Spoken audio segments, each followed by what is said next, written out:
চাইবে। তাহলে মমতা ব্যানার্জিকে আমরা বলি, দিদি তুমি একটা কাজ করো,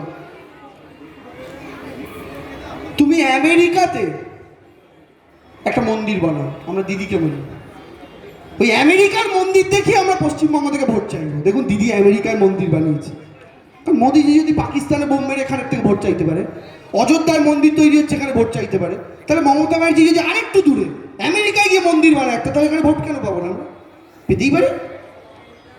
মানুষ যদি সবাই মনে করে মন্দির মসজিদ থেকেই ভোট দেবে, তাহলে দিদিরও দরকার নেই লক্ষ্মীর ভাণ্ডার করার, স্বাস্থ্যসাথী করার, ফ্রি রেশন দেওয়ার, রাস্তার কাজ করার, আলোর কাজ করার, হাসপাতালগুলো উন্নত করার। কি দরকার এসব কাজ করে? ভোট তো সেই মন্দির থেকে হবে, ভোট তো পাকিস্তানের বোম দেখে হবে। তো যখন বোম দেখেই হবে, মন্দির দেখেই হবে, দিদিও মন্দির বানায়।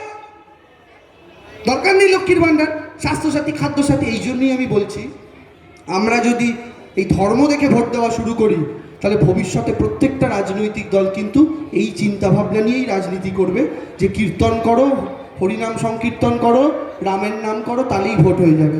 আমি শুধু শেষ একটা কথা বলেই শেষ করি।